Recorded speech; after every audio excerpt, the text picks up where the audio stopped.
Welcome back everyone. Here are the answers for the 10th anniversary Q&A session. Without further ado, here's the first question from Conflux Games. What would be your favorite RTS game? Thought about it a little bit, and it's probably Command & Conquer Red Alert, which I think is definitely the RTS game I've played the most, probably the video game I've played the most. Why? I actually struggle a little bit to answer that, because gameplay-wise, I think the game's actually quite nice, but if I compare it to Tiberian Dawn, which I played around the same time because they were released in short succession, the Tiberian Dawn actually has a bit more of a balanced arsenal, but at the same time I think I like the map design in Red Alert better. And of course Red Alert also has the skirmish mode, which the original Command & Conquer only got with the remaster, even though the CNC version is like a pseudo skirmish mode, but that one doesn't have full base building for the AIs, so I wouldn't really count that. And Red Alert's also very flexible. The map editor, even just the basic one, which doesn't really allow you to create missions without a bit of a hassle, is decent. There's lots of content for it, lots of fan-made material, and you can actually, since you can modify units just on a per map basis, you can actually do quite a lot with that editor. But yeah, gameplay-wise, I think Red Alert has some weaknesses. Tanks are too powerful, they're mostly just the unit you need, and infantry really got nerfed down quite a bit. But nevertheless, I would say that's probably my favorite RTS game overall, but there's also a couple of runners-up.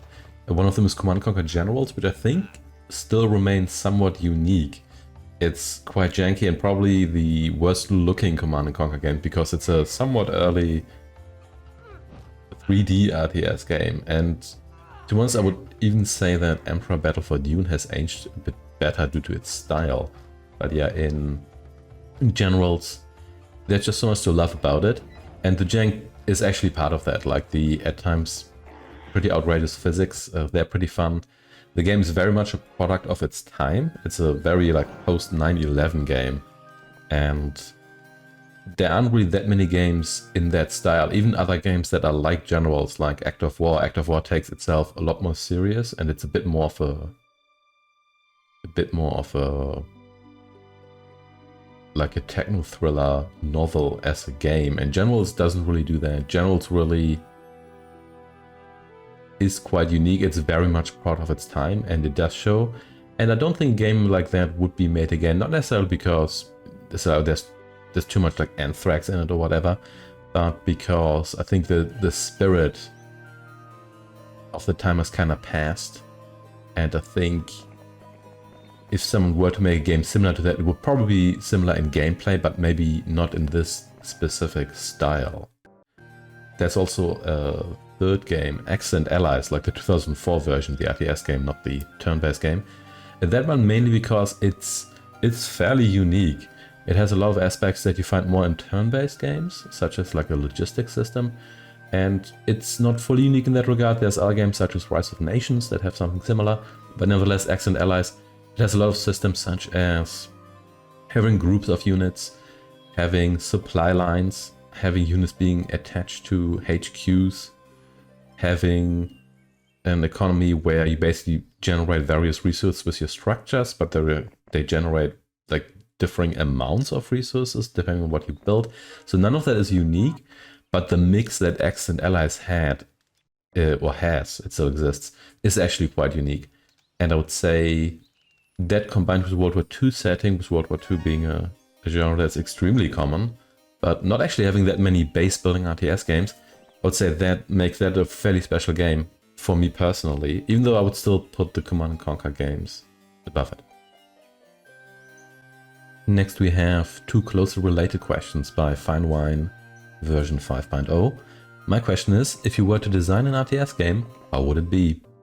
And from Mr. Chainsaw Otvak, I like that name, my main inquiry would be, what is your dream game? As to some subsets of what mechanics would you like or dislike in a game, and what would the storyline be if you were writing it yourself? That's a good question. So I think I would actually probably make it a World War II RTS game, which kind of writes the storyline for me here. But I'm not the best writer, I would say.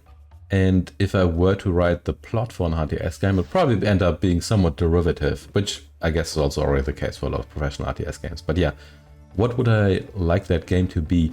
I'd probably like it to be more of the Command & Conquer school of real-time strategy, as in like you build buildings directly, you train units from a queue, we've got a side menu and everything, possibly a single resource, which is not particularly surprising, even though I do like Blizzard style RTS games as well. I probably prefer that. The reason is that while World War II is a very saturated genre in general, in media in general, not just in video games, as I mentioned when talking about the previous question, there are actually fairly few World War II RTS games with full base building. There are some. There is Wartimes, for example, Excellent Allies. I guess Command & Conquer Red Alert is sort of a World War II RTS game, but it doesn't really feel like it and doesn't feature historical factions as they did exist historically. And you have other games such as Warfront Turning Point, but that's more like an alt history game and it has some sci-fi stuff in it.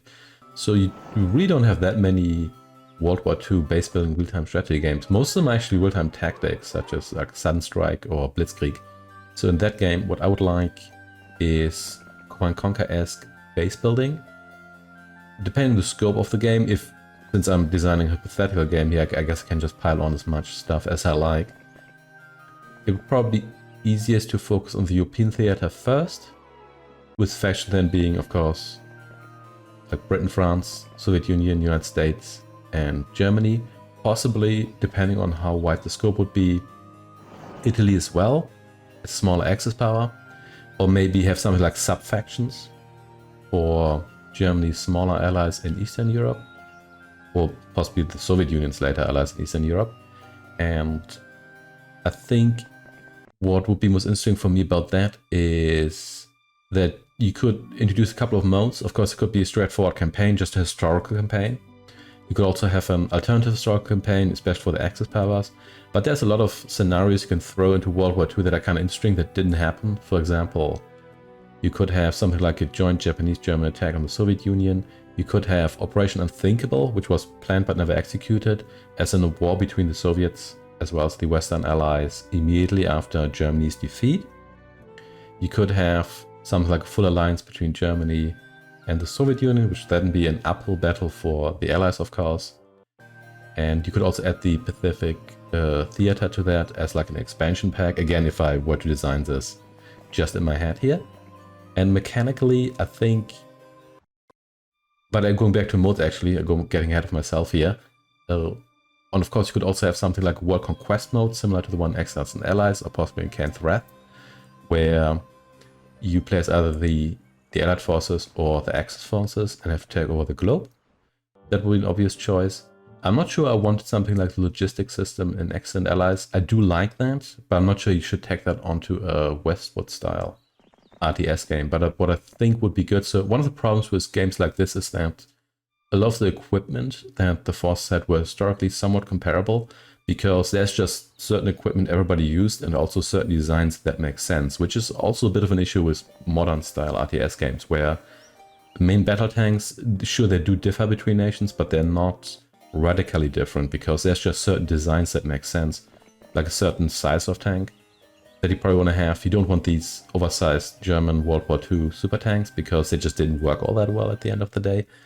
And it's likewise with something like basic soldier having a rifle or like an automatic rifle. They're probably not so radically different. But I think what you'd have to do in this hypothetical World War II RTS game is to differentiate the force a little bit by kind of philosophy. For example, you could give the Americans a lot of units that are not great at any job, but good at every job, kind of reflecting that they had a lot of equipment that wasn't super specialized, as opposed to the Germans, which would then have something like, of course, the heavy tanks, because everybody loves German super heavy tanks, which are then excel, or something like tank destroyers, which then excel at specific job, as in destroying tanks, but are not great against anything else. So as if you play as the Germans, you then have to decide how do I want my army to be composed to make sure that you actually have what it takes to defeat the enemy, whereas as the Americans, you then have a bit more flexibility after you've already assembled your army, but you need to be careful that the forces you do have don't get overwhelmed if you have maybe not the right counter under the right circumstances. I'm just babbling a little bit here. And you could also then give other bonuses. For example, the Americans, because they had a huge economy at the time, made some sort of economic bonus.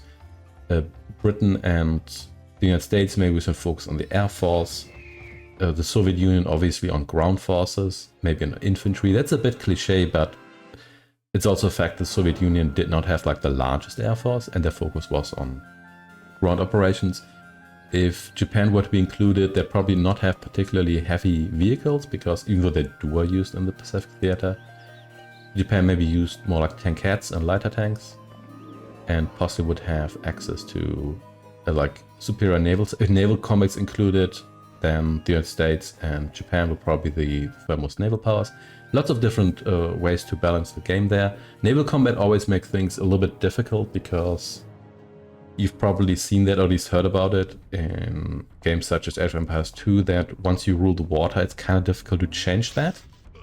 But yeah, you can of course go around that with a little bit like Red Alert 3 did, where you can just build on the water and a lot of units are aquatic. But I think for a somewhat historical RTS game, that I don't think would be the best choice. I think that's a little bit too sci-fi, yeah.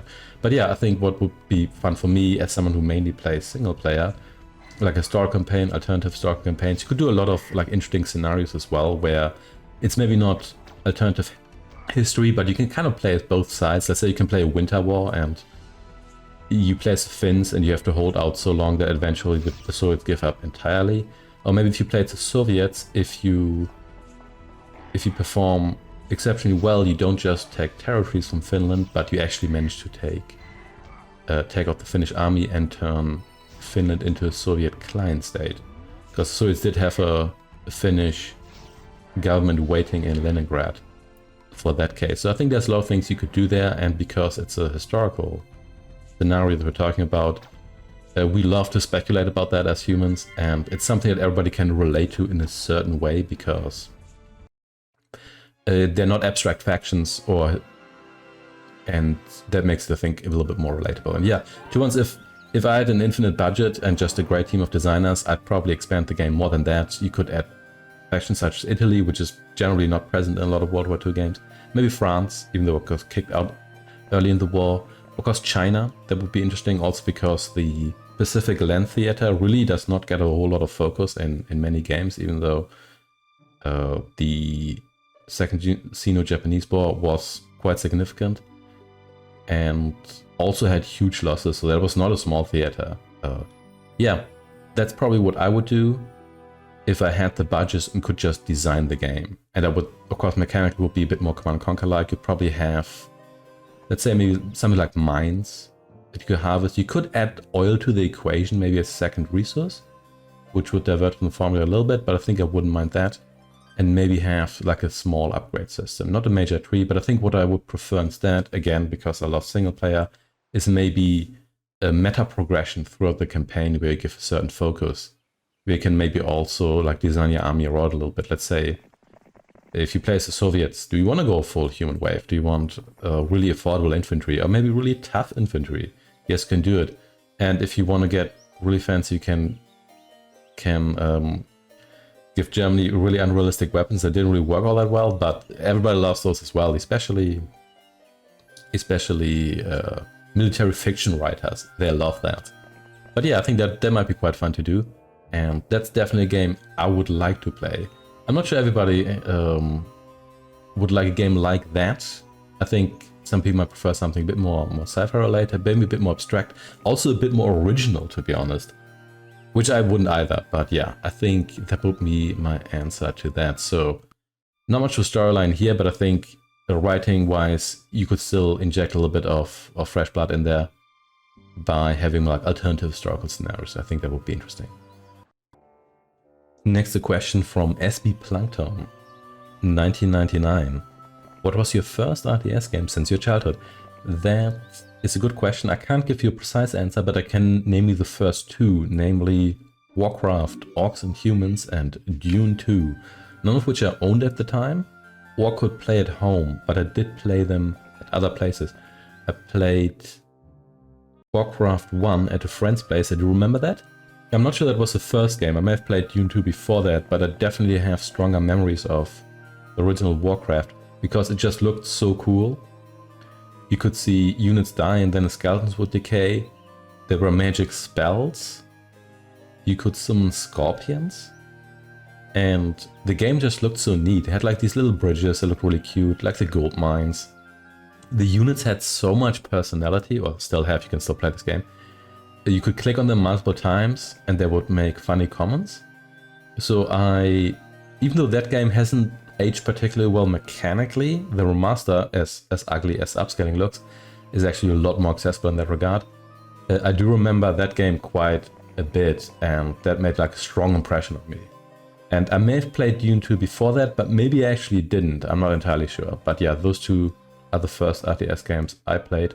And even if I did play Dune 2 first, Warcraft, Orcs and Humans probably made a stronger impression. And had I not played that one, maybe I would have started playing other RTS games, who knows.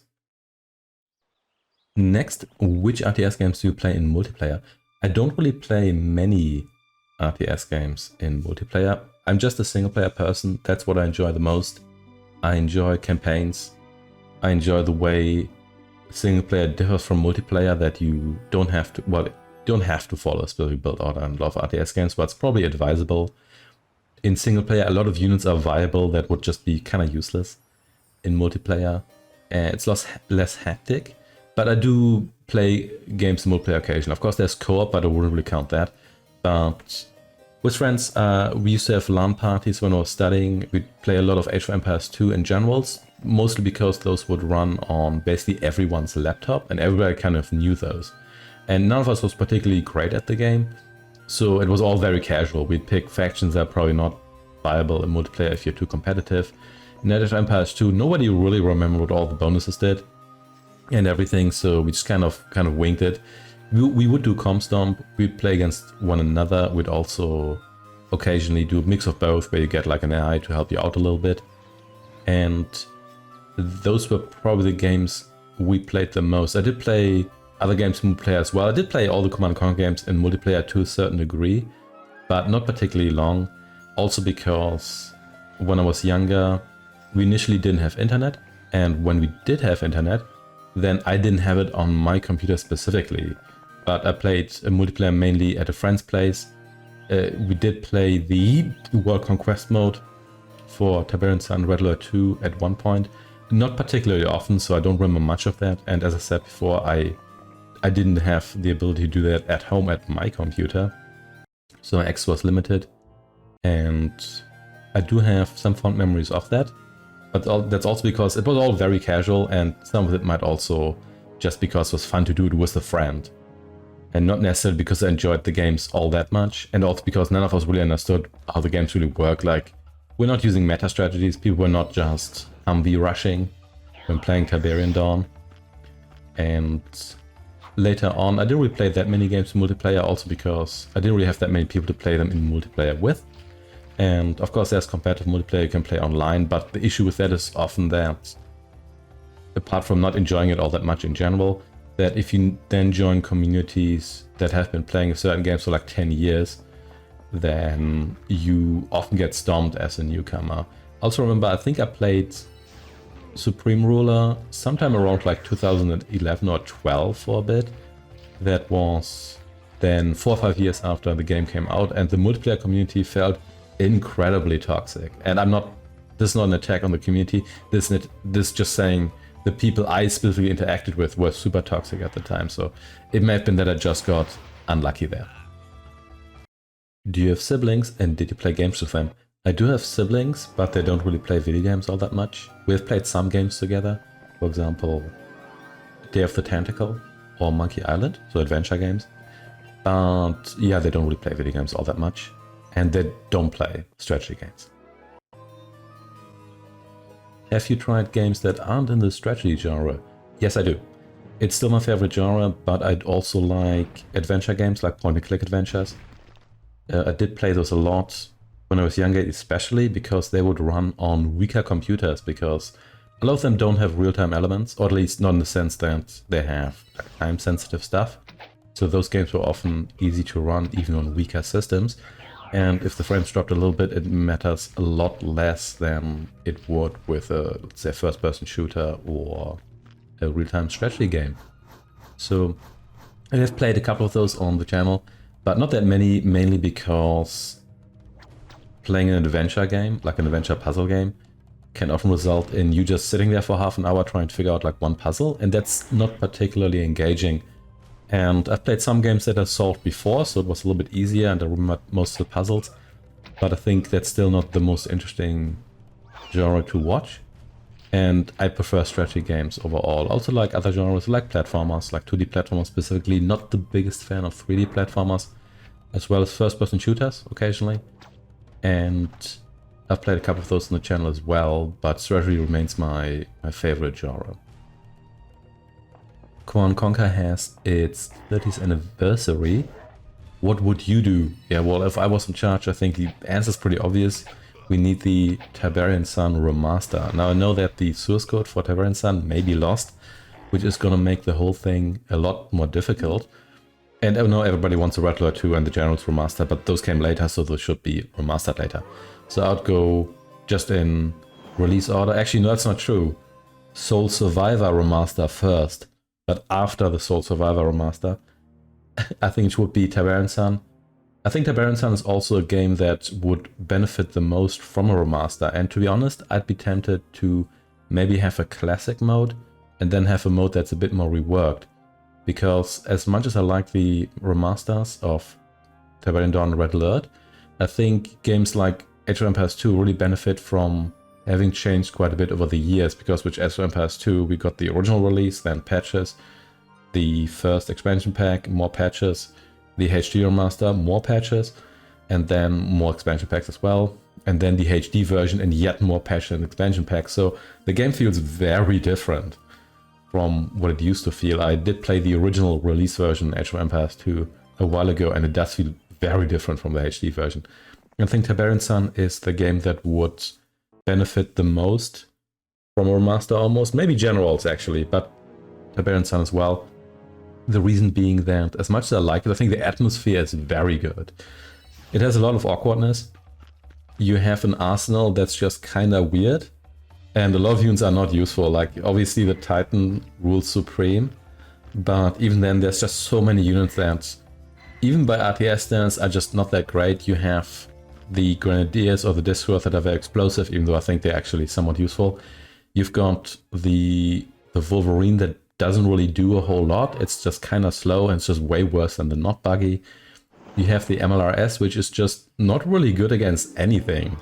It's an artillery unit, but it doesn't really do much damage against infantry armor or structure, so you can't really use it like the not artillery, which of course busted in the base game. It has some anti-air capability, but it's also not particularly great at that.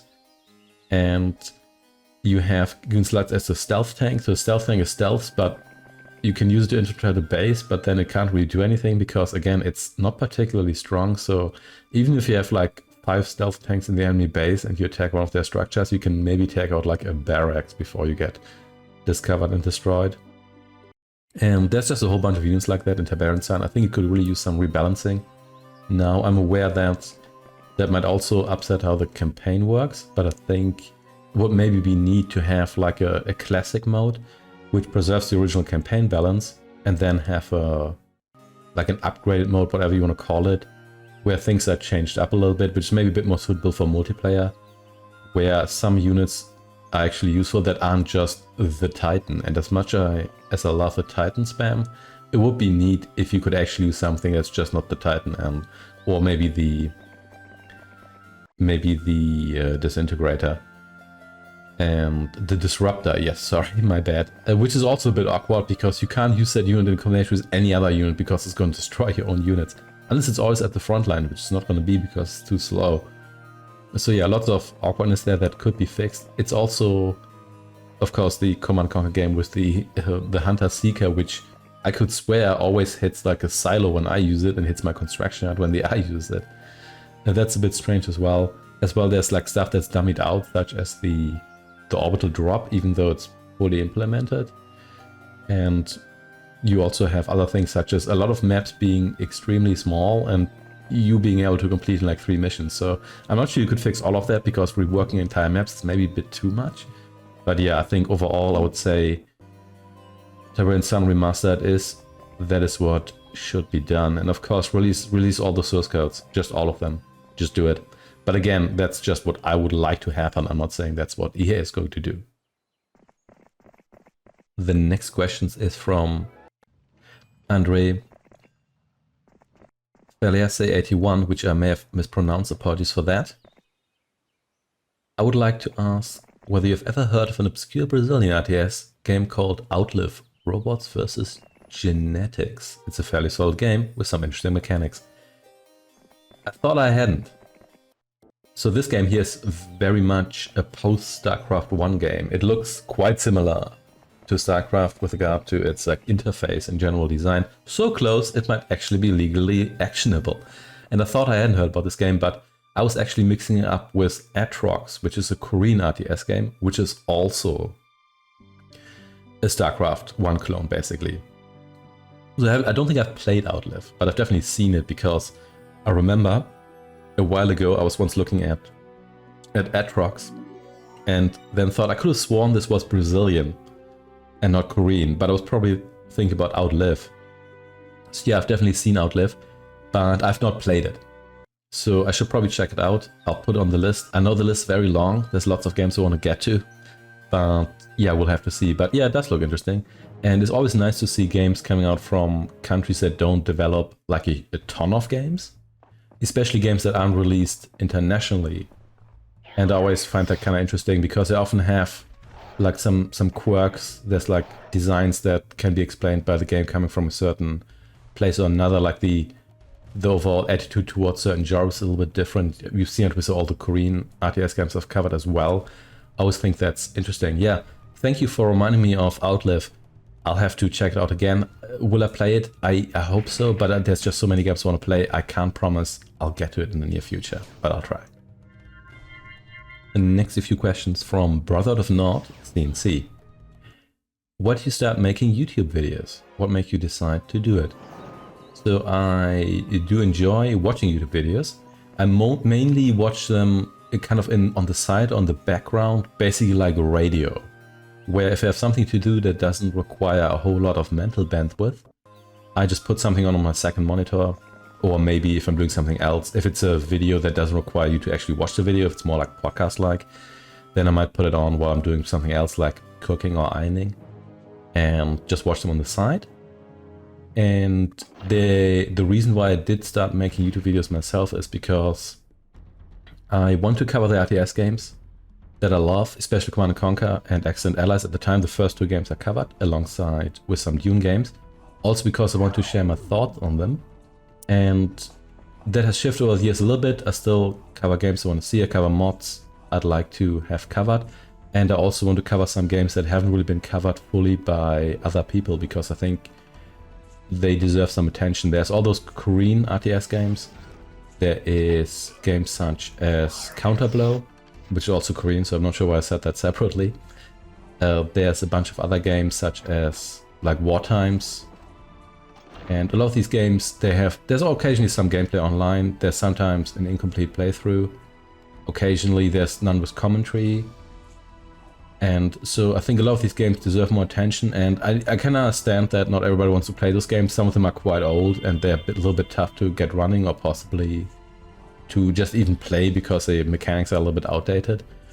But playing them gives me an opportunity to talk about them, say what's interesting about them, so you can have a look, and it's also part of game preservation.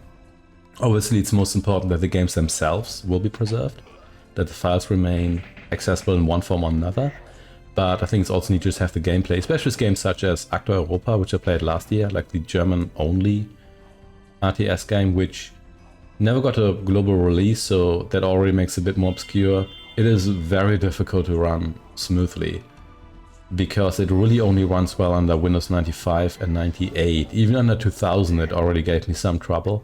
And then getting it to run smoothly is even more difficult. I had to play around a lot with emulated hardware to get that game to run smoothly. And then of course the mechanics are somewhat complicated, and it's in German with some English. So there's a lot of barriers there to overcome, and I think that makes the game so inaccessible that it's just nice if there's just a playthrough of it online. So, and I'm also happy to share that like with the world. Why TaxOwlbear? Why such a nickname? So owlbear is just the owlbear from Dungeons & Dragons. That's just a common creature. It was actually based on a toy that Gary Gygax, one of the creators of Dungeons & Dragons, got from Hong Kong. That looked a little bit like a mix between a bear and an owl, hence the name. And has since been like a classic Dungeons & Dragons monster. And the tax in front of it stands for taxidermic. It's just a monster that appeared in one of my D&D campaigns, and I just took that as a nickname. That is basically it. There's not much depth to it, to be perfectly honest, and I just kind of stuck with it. Now it has mostly been reduced to tax, which is fine. That's a fine nickname. And that's basically it. Yeah, not a particularly exciting story, I'm afraid, but that's how I got this nickname. Do you have pets? I do not have pets. I used to have 2 budgies, like the birds, but they passed away because budgies live about a decade in captivity, and the ones I got were a couple years old when I got them. I had a blue and a green one, and I did love them very much, but at one point they did pass away. I didn't get more. The reason why I didn't get more birds was because when I was living with my parents, I actually had like a large stock. Wasn't really just a cage. It was more like a room to keep the birds in, so they had plenty of space to fly, which I think was a pretty decent environment for them. And right now, I could probably have a pet, but the place I live isn't suitable for certain kinds of pets, and if I were to have a pet, I would also want to make sure that it has a good environment that can take care of it properly. With some animals, you also want to make sure that you have at least 2 of them because they're social animals, and you then need the appropriate space for them, and you need to take care of them, you need to give them attention because they're your responsibility. If I could choose, I'd probably have a pet capybara because they're really cute, but they're also social animals, so I'd have to have a couple of them, and then I basically need like a small zoo to keep them and give them proper attention, and I'm not sure I've got the finance for that, but yeah. No pets at the moment, but yeah. But I do love animals. One last question from Nuke. What was the most and least fun playthrough you've done on this channel? So I've got 3 games here. The first one, most fun, was probably the remastered, as in a Command & Conquer Tiberian Dawn remastered easy mode. The reason being that I played it after I had completed the hard mode, and that was the release hard mode, which is extremely punishing because the campaign was very clearly not designed for that kind of hard mode, or the easy mode for that matter.